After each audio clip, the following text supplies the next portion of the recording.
Hi everyone, welcome to a new episode of What's Blooming. Today, our managing director in Toronto, Chris, is interviewing Josh Barrick, partner manager at Pinterest. If you want to learn more about Pinterest and see what their upcoming projects are, keep watching. Hi Josh, how are you? Hey Chris, how's it going? It's going well, thank you very much, and thank you so much for joining me today. I appreciate it. No problem. Nice to be here, and it's nice to be able to wear a button-down shirt. I don't get to do this too often anymore. I know. Look at us. We look pretty good, don't we? Looking great. Good. So listen, I have a few questions that we're going to go through today, and I really appreciate you talking to us a little bit about Pinterest and Pinterest in Canada. As we know, there's been a lot of growth with Pinterest, and we're really eager to hear a little bit more about it. Talking about growth, did I read that in 2020, Pinterest added 100 million new monthly subscribers, and you've seen tremendous growth in Canada as well. Why do you think Canadians have turned to Pinterest during this challenging year? Yeah, it's so you read that correctly. Absolutely exciting growth number, and we just had our first quarter earnings call a couple weeks back, and we're excited to report as well 478 million monthly active users across the globe now, just shy of that emotional 500 million number, which I'm sure we're going to get to very quickly. And for a second, to kind of answer your question on why are users coming to Pinterest, if we can imagine back to March 2020, we'll remember that there was a lot of confusion, fear, a little uncertainty, not to mention people's lives, including yours, Chris, myself, where our routines were flipped upside down. So this is where Pinterest came in. Pinterest is a place for inspiration. It's a place where people go to plan their futures, to make decisions about what to do next. And for many during that time, it was about getting lunch and dinner inspiration for their families, for their kids, getting ideas on how they're going to set up their home office. In the past year, Pinterest has seen more people than ever turn to Pinterest for well-being and self-care. For example, all of our favorite gyms, our fitness classes, that we would go to, all closed down. They had to shutter. So they turned, our users turned to Pinterest. For example, we saw an 80% increase in the amount of searches for yoga as a search term, 61% increase in the amount of searches for gratitude, and meditation searches were up 55%. Another reason we saw such an increase in Pinterest user growth is because Pinterest is a place to spark new ideas and creative ideas. And it's exactly what people were looking for during this time. We saw people start to search for inspiration on starting a new business, their future house goals, life bucket lists.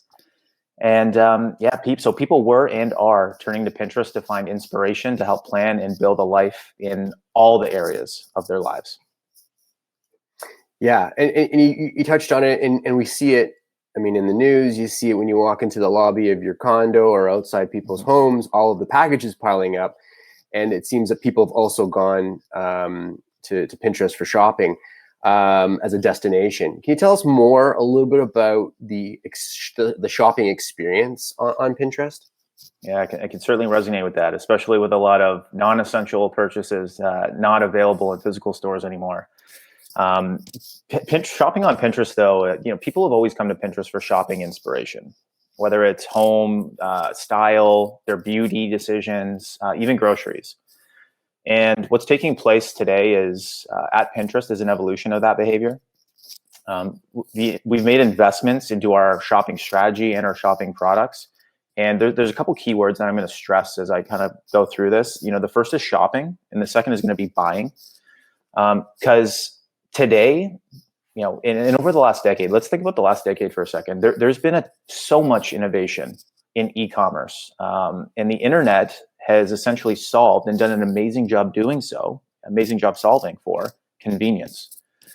So whether it's the biggest internet companies in the world, the biggest tech companies, if you want to buy something today, 4 or 5 clicks in a couple minutes, especially if you know what it is, and it's bought, and in 48 hours or less, it's going to be in your condo, as you just mentioned. Those boxes are going to pile up. But what about when you don't know what you want? What about when you need to go beyond that transaction? What about when you want to shop, when you want to browse, when you want to discover? Imagine, we're back in malls, and at some point in the future, we're going to be able to do so. And you're going through your favorite stores, and you're able to touch and hold up and try on. Like that's the shopping experience that Pinterest is trying to solve for, and we've always done a great job at. This matches real world shopping. So again, similar to browsing in the mall, a catalog. And on Pinterest, it's almost as if those products are handpicked for you. So that's the shopping aspect. And over the past years, we've now been making it easier as well to buy. So taking shopping and turning it into a buy, all in the same platform. We've done this in a few different ways. We've enabled our partners to take product feeds, from their e-commerce platform, integrate them directly into Pinterest to create an incremental digital storefront for themselves. And for our customers, this is a huge benefit, or our users, I should say, this is a huge benefit because they're going to now be able to browse hundreds of millions of in-stock products from all different types of brands around the world. We've also layered in computer vision technology to match the lifestyle images that are near and dear to our pinners' hearts, and then show them purchasable products. So let me give you an example. You're browsing yoga inspiration, as I mentioned before, and you come across this great lifestyle shot of a guy or gal who's looking great in their athleisure outfits and just a snaggy pair of shoes on, and you really love those shoes. So you zero in on the image. And directly below, we're now going to start showing you purchasable shoes that look exactly like that image that you've zeroed in on. So this is really exciting for our customers. Very seamless, very seamless. Yeah, it's really exciting. I mean, Pinterest is, the things that you talk about are very innovative and very unique. And Pinterest offers is a very unique platform that requires a unique approach. Do you have a few tips for a brand looking to include Pinterest as part of their ad mix? Definitely. I'll share a couple today. So advertisers definitely have a unique opportunity to reach customers on Pinterest, especially when they don't have a specific brand in mind. So let me contextualize that with a little bit of data. So 97% of the searches on Pinterest are unbranded. 97%. So this means that the majority of our consumers are not typing in a brand name when they're searching for something. It's very much unbranded. It also means that businesses of any size have a chance to be discovered and engage earlier with a customer who are intentional, yet open-minded and planning what to buy eventually. We didn't talk too much about this, but ads are actually welcome on Pinterest. And I'll go a little bit further to say that ads are additive and a solution to a pinner. They're not intrusive like they might be on other platforms. They're not interruptive. And that's because, if you step back and think about it, Pinterest is a visual platform almost entirely made up of ads in a way. You can make that argument. And it's kind of counterintuitive, right? In an environment where we're paying our favorite music streaming service, our favorite video streaming service to stop showing us ads, and where the biggest display publisher in the world is creating a Chrome extension to ad block its own ads on its own browser. It's very counterintuitive to say, hey, your ads are actually a solution for the users on Pinterest. So it's a very unique opportunity to connect with our users. Yeah, and we often talk to our retail or our fashion brands and talk about how Pinterest has that perfect alignment for creative because of it being such a creative platform and aspirational, and it kind of pushes you to strive for delivering excellent creative. With shopping continuing to be a focus for Pinterest, can you give us a sort of a sneak peek about what's to come for in the next upcoming months? Yeah, for sure. So since Pinterest launched, people have been using it for shopping, and so we're going to continue as we have been rolling out new features to make shopping even easier and seamless. So our overall vision is to make anything you see on Pinterest buyable, or something just like it. In the past year, we've launched features for pinners, including catalogs, personalized shopping recommendations, new shopping formats like our collections unit. And the goal is eventually going to be to take inspiration all the way down to action. And inspiration to action, I want to just kind of breathe some life into, because there are actually two pieces to the same equation. You can't actually have inspiration without action at the end. So it's very interesting that on Pinterest you're able to tie both of those together.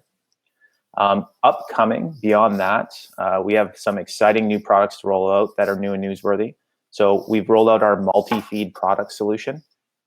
Essentially what this is it allows you to set up a unique feed to a local market. So for example, if you do business in both Canada and the US, you can have 2 feeds that are showing up to the local customers in the local currency. Or if you're multilingual like we are here in Canada, you can have a French and an English feed to show up to your French customers and to your English customers. It's amazing. Yeah, it's amazing, especially for us as we service several customers in Quebec. No, it's great to see. I mean, that's the one thing that has really impressed me over the last couple of years with Pinterest is not just the scale of users, but the innovation that you've really brought to agencies like ourselves and to advertisers, allowing us to do a lot more with ads, with targeting, being creative. So it's been really inspirational just to have you guys really pushing innovation as one of your pillars.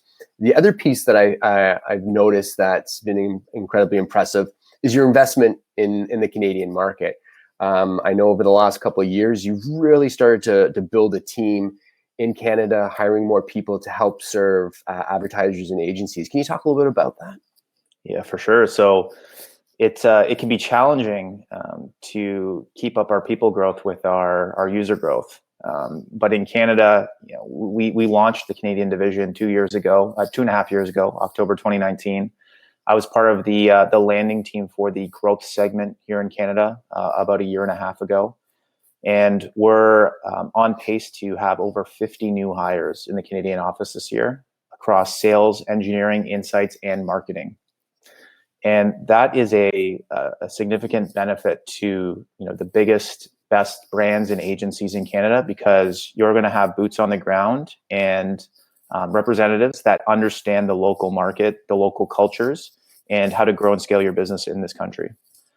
On top of that, though, Pinterest is still an international organization. So, Chris, we work with brands that are international. We're able to take that local understanding of the market and then help you scale internationally, because our teams have access to all our international colleagues as well, where we're able to tap them and help them understand the international scene. Yeah, no, it's absolutely having an advantage, having those best practices that you can share with us. And you and I have been working together for the last year, and I can tell you, like on behalf of our clients and advertisers, we really appreciate having that sort of that local representation. You guys are you're super responsive to things, and you're always coming forward with additional ideas and innovation and recommendations. And we really appreciate the support that Pinterest has given us over the past year, and we're excited about all of the upcoming innovation and able to help grow our businesses together. So listen, thank you very much. We really appreciate you taking the time to walk us through Pinterest today, and look forward to doing more with you. Thank you, Chris. Nice to talk to you today. Thanks, Josh. Thank you so much, Chris and Josh, for this discussion. We can definitely tell there's a lot of great upcoming projects for Pinterest, and we can't wait to see everything roll out. For our viewers, follow Bloom on social media so you don't miss our next episode, or visit themakeitbloom.com. See you next time.